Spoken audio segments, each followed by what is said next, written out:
Hey guys, Buildzoid here, and today we're going to be taking a look at another Z690 DDR5 memory overclock. This time it's on the Gigabyte Z690 Aorus Xtreme motherboard. Again, using the Gigabyte SK Hynix-based, single rank DDR5 kit. And that is, the XMP on that kit is 6200 CL14. It's a super engineering sample memory kit. It doesn't even have labels on the sticks or anything, so yeah, it's not really, I don't think you can really buy it, but something similar should eventually be available. Anyway, the reason why I'm doing it on the Z690 Aorus Xtreme is not because the board is actually any better than the other boards when it comes to memory overclocking. I've done quite a bit of testing on that.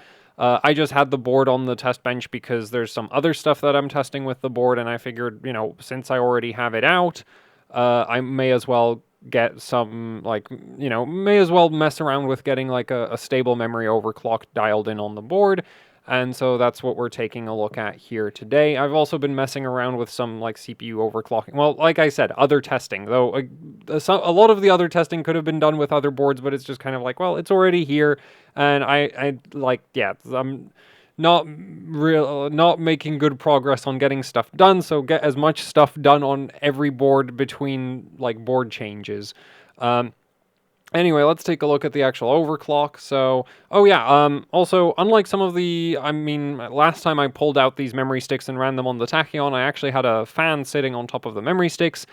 In this scenario, we just have the airflow from the radiator that's hanging out over here, which is quite significant, right? Like, it's not that far away from the memory sticks. It's blowing under the board. It's blowing over the top of the board, so sticks don't really get very hot in this configuration. But yeah, it's not like I have a fan sitting directly on top of them, and I'm also not mashing quite as much voltage into them as I did with the Tachyon because, well, this is a 4-DIMM motherboard. It's not really that great. So, anyway, let's take a look at the results here. So mem test passed over 400%. Here's the okay, no, let's go through the stress test. So mem test passes. Linpack passes, Y-Cruncher passes, or at least it should. Will be really awkward if it doesn't.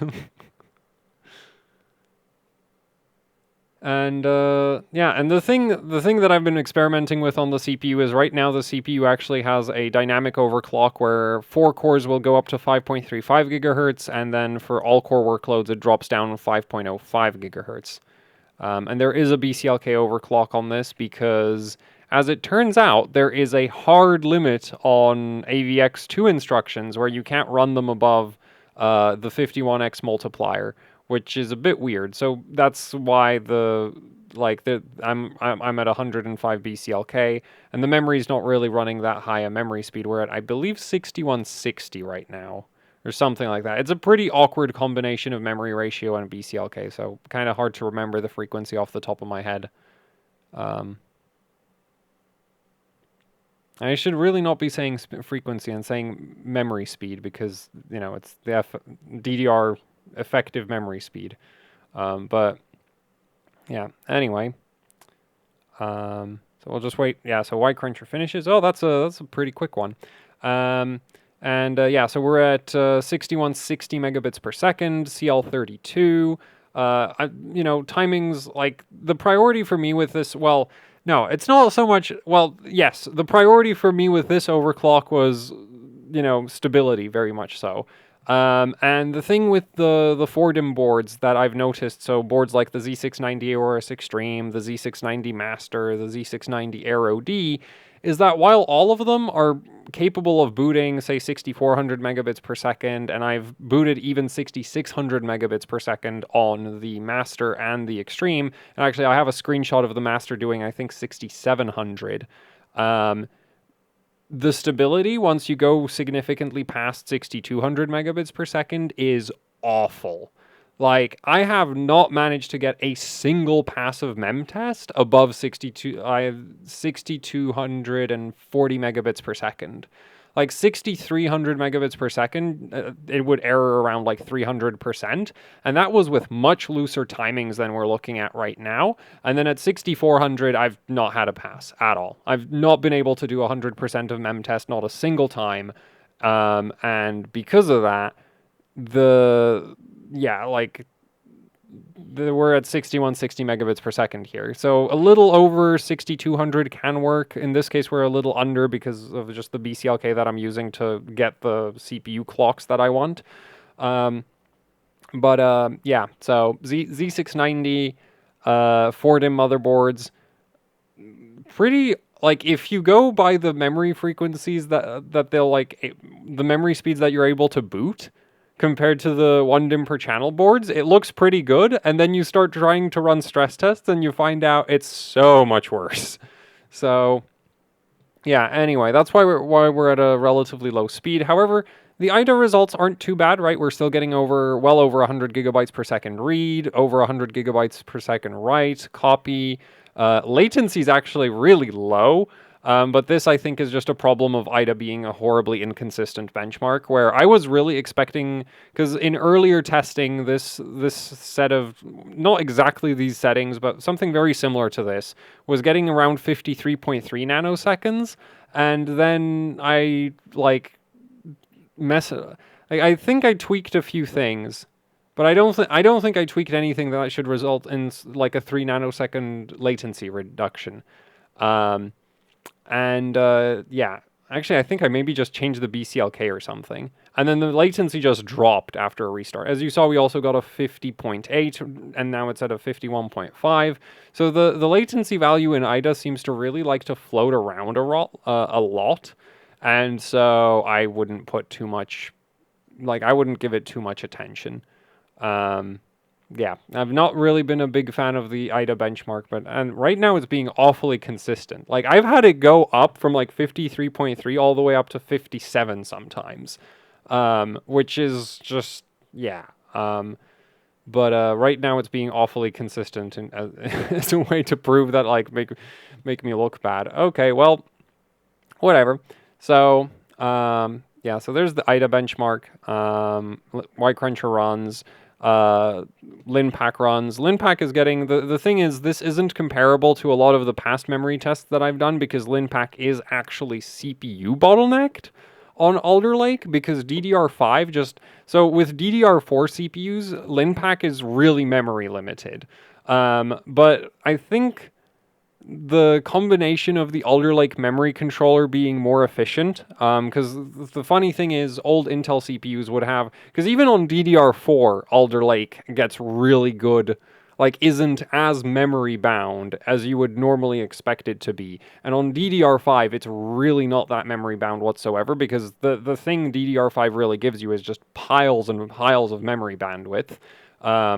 And LinPack loves that. So the problem here is I went for, like, normal, a lot of the past videos would be at 4.8 gigahertz on the CPU, and we'd be getting like 580 to 590 gigaflops gigaflops.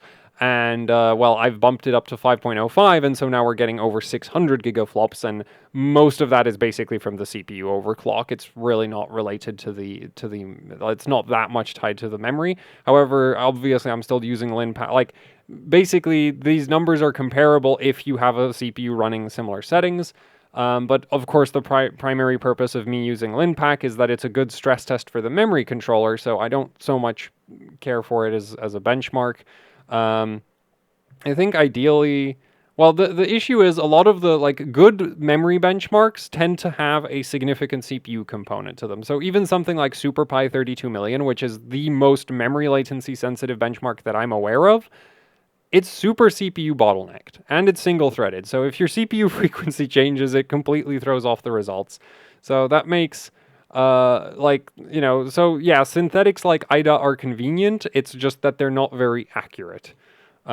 Anyway, let's restart and take a look at the BIOS settings. And I just realized I did not take a screenshot of all of that. And also, I have gotten myself a new capture card. So actually, I should be mashing the delete button like a maniac at this point, because The one difference with this new Elgato card compared to the old capture card that I was using is that, well, it doesn't it doesn't not detect the desktop anymore. I've not had it do the thing where I'm like, oh, I need to unplug and unplug the HDMI cable. On the flip side, it takes a bit longer to pick up on new inputs. So I have occasionally missed the BIOS splash screen with it. So anyway, here we are in the BIOS, 1.35 volts on the CPU, and I mean, I guess we can go a little bit over the CPU overclock. I'm on low LLC because, as you saw, I am on a AIO, but it's just a 240 millimeter and more voltage than this, or a more aggressive LLC than this, and it'll just overheat. So, yeah, that's kind of the like. That's one of the funny things about a lot of the high core count CPUs these days is like you don't really need to use a very aggressive LLC to get so much voltage that your cooling system won't deal with it. So yeah, even low is more than enough to just overwhelm the 240 milli. Well, with low LLC, I still get like 90s in the CPU stress tests. So, yeah. Anyway. For the memory voltages, System Agent, we're at 1.35 volts, which is about as much as I would be willing to run daily. DRAM, VDD, and VDDQ, we're at 1.45 volts, which is actually, like, I would be willing to go up to 1.5 volts for the memory voltage with these SK Hynix DIMMs, but like, there's just not much benefit to it in this scenario. It requires more cooling. At 1.5 volts, they do get quite hot, which I forgot to go over when we were in Windows, but basically in this configuration they got up to just under 50 degrees Celsius according to the temperature sensor by the SPD hub, which is not super accurate because it's not like a per memory chip temperature sensor, but yeah. So for the interest of not having a fan sitting on top of the memory sticks, you know, slightly less voltage than, like, this isn't maxed out memory voltage right there. VDD2 at 1.45 volts, which actually I don't really have to set, like, with Gigabyte BIOS, you don't have to set this, because if you just set the DRAM VDD VDDQ voltage to 1.45 volts, it should set all of the other voltages for you, but I just prefer to make sure that they're set manually. And then the actual memory voltages, I have those bumped up a little bit. And again, the VDD/VDDQ settings should handle all of this for you again. But the thing is, with these SK Hynix DIMMs that I have here with the Renesas power management chip, that chip gives you like 50 millivolts less voltage than you set. So if I want 1.5 volts, you need to set like 1.54 or 1.53. You can't, or actually it's like, well, right now it's like 45 millivolts low, right? And it also depends on which memory stick you're looking at. Like one of the, or more like which side of the memory stick you're looking at, because the one of the sub channels on the first, actually no, I think that's the second stick, isn't it? Because that's A0 and B0. Anyway, the thing is, you get less voltage than what you punch in as soon as you go over 1.35 volts. Up to 1.35 volts, it gives you exactly the voltage you set. But then when you go past that, it starts, like, it has a offset as far as I can tell. It doesn't really seem to change by the based on what voltage you punch in. It's always a fixed amount lower than what you punch in. And so, you know, like I have bumped it up to 1.47 here so that we get 1.425 volts as actual memory voltage, because otherwise we'd be getting less voltage. And obviously, like this is a perfectly safe voltage to run the memory sticks at. And yeah, the sticks scale with voltage into these ranges. I mean, they scale even into higher voltages, but yeah. So this is where I decided to stop with that. Then 105 BCLK, so the memory multiplier we're on is 5866. It's worth noting that with DDR5, you're always going to be on gear 2. And also, I'm pretty sure the capture card is doing something weird to the colors. Oh well, I'll take care of that in the future.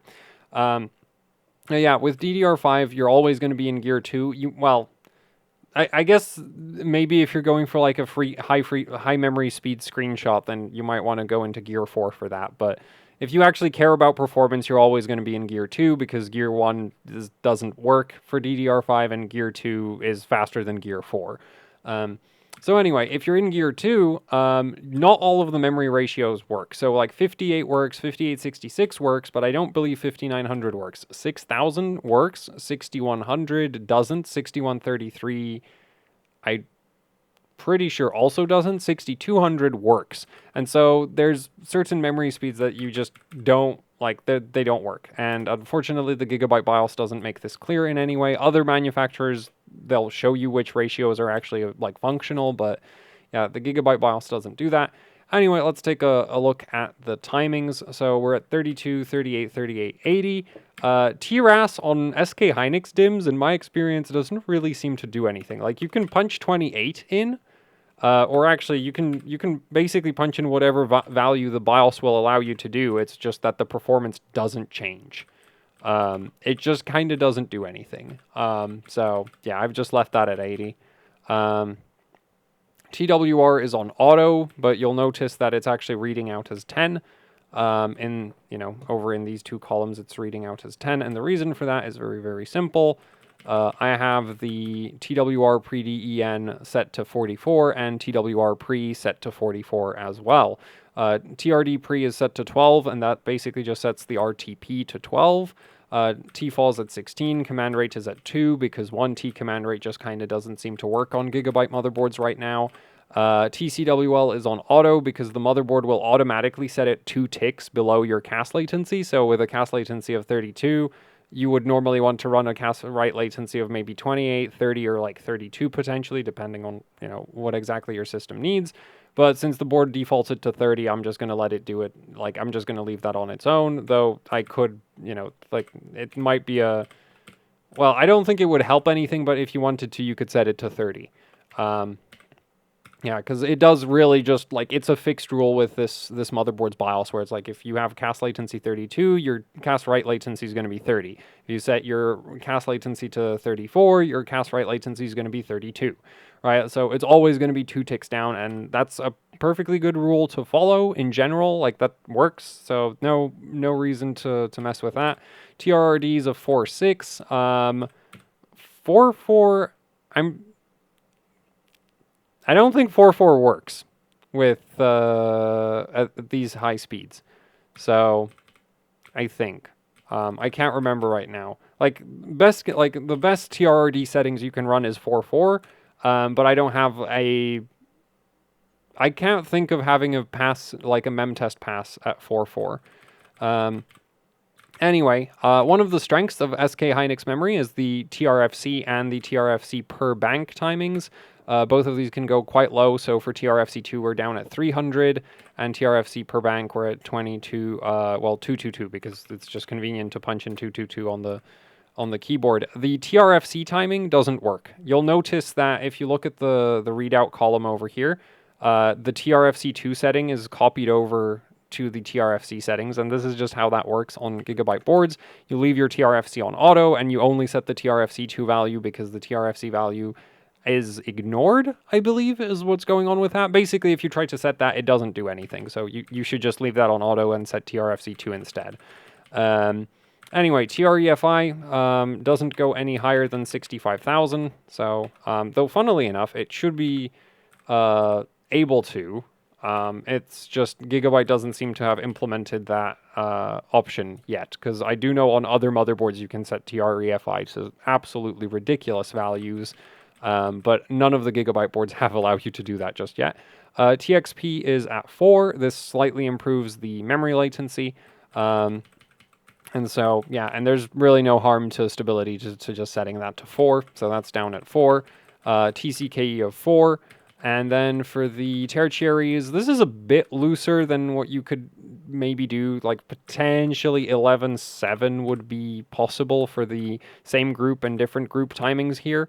But I'm lazy. It does help performance a bit, but it's not that much of a difference. And yeah, so I'm very lazy. I'm just gonna go with 12.8. This is almost guaranteed to pass, and it is faster than like true auto, which would be like 16.8. So yeah. Anyway, then we get to so we're gonna ignore all the different rank and different DIMM timings, because those are not used in this memory configuration that we have here, because, well, each memory channel has one DIMM in it, right? We have one DIMM on each memory channel, so the different DIMM timing literally is not applicable to our memory configuration here. There is not physically a different DIMM. And then the different rank timing is for memory sticks that have multiple ranks on them, but both of these sticks are single rank, so the different rank timings are irrelevant. We do not need to worry about them. That's why they're all on auto. Then we get to TRD read-write same group and read-write different group. These generally don't go very low, so I've just left them on 20. The lowest I've been able to set them with the system still being able to post has been like 18, and I'm lazy, so I'm just not bothered with that. So potentially this would probably pass memtest, but the performance gains going from like 20 to 18 are minimal, because that's just not a very big improvement, so I don't really see a reason to bother. Different rank and different DIMM we can ignore again. Write to write same group and write to write different group. 14.8. 12.8 might work, but I've been using 14.8 because the write to write, like on DDR4, it would be pretty normal that you could run the exact same write to write settings as like your read to read settings. DDR5 doesn't tend to do that as readily. Anyway, then for write to read the same group and write to read different group, 64 and 48. These generally bottom out somewhere in this range. Like, they're not totally minimized, but they're not likely to go much lower than this. Yeah, and there is a decent speed up of like going from the auto settings, which I think are like 78 and 54. So going from 78 to 64, that's actually a decent performance uplift there. And then write to read different group 48 is also a decent little uplift from the default value. Yeah, and then the round trip latency readouts in the BIOS do not work properly, so that's fun. As there are actually 4 round trip latencies per memory stick, and we only see one of them, and also you can only set one of them.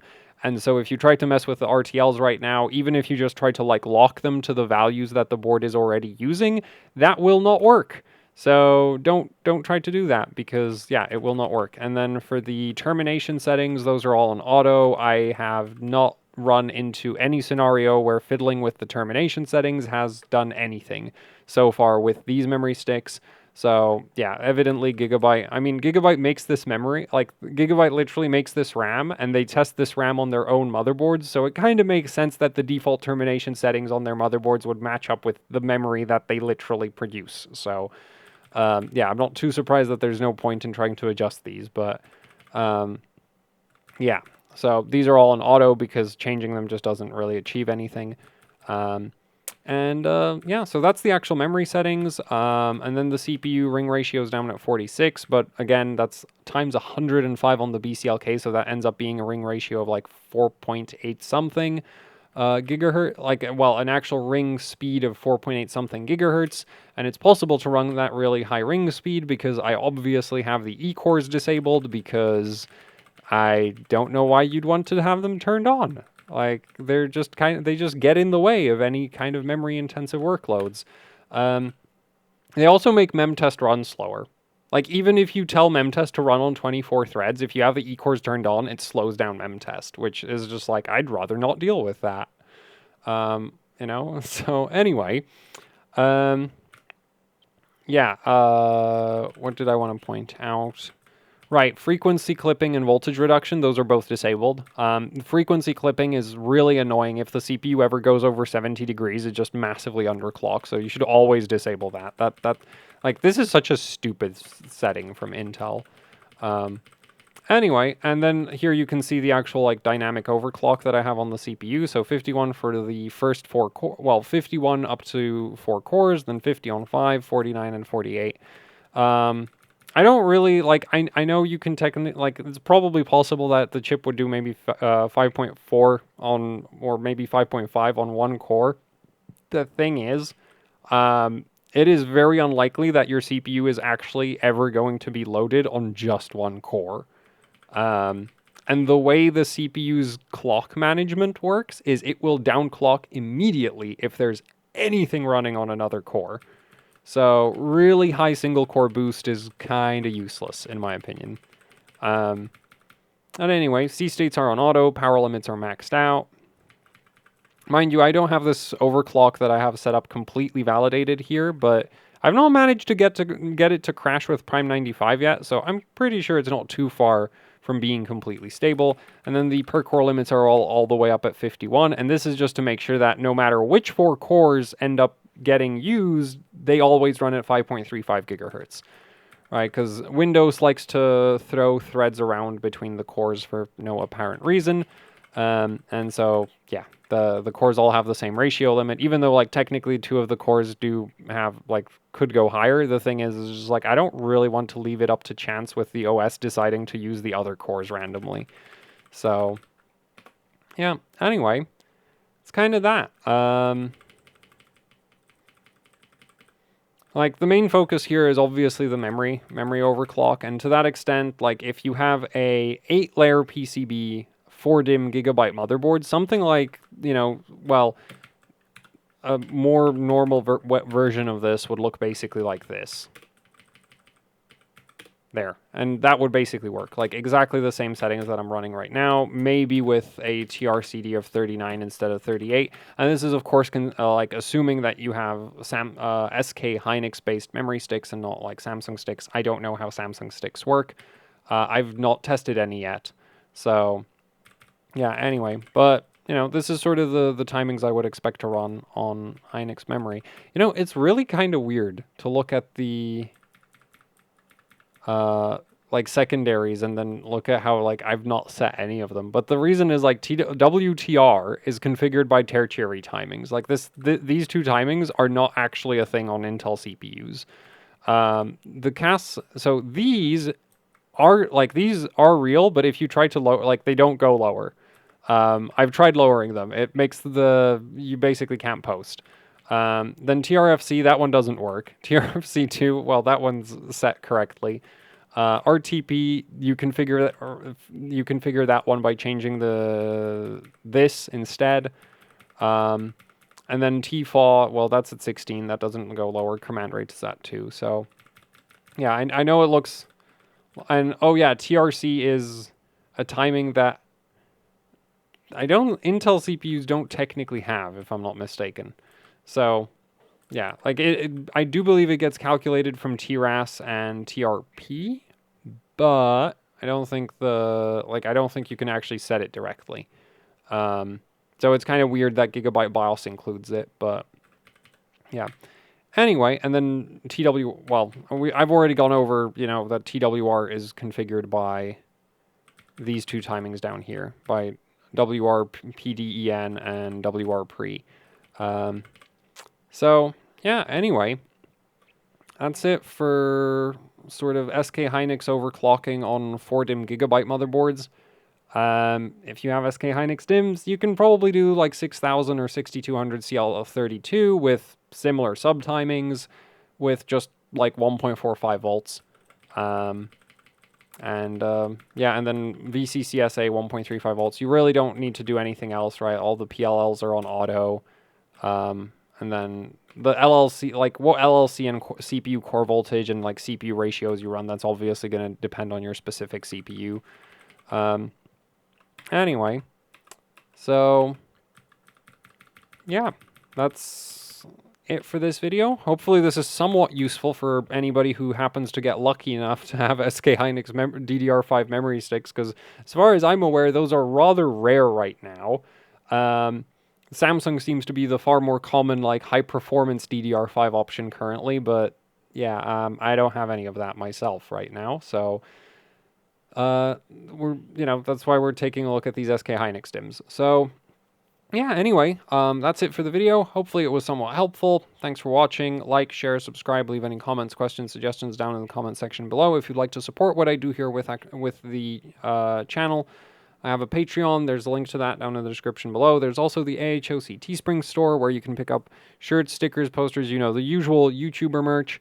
And yeah, both Patreon and Teespring help out immensely with running the channel, so it would be much appreciated if you'd check them out. And that's it for the video, so thank you for watching, and goodbye. And I've grabbed the wrong mouse. That's not the right one. This is the right one. Goodbye.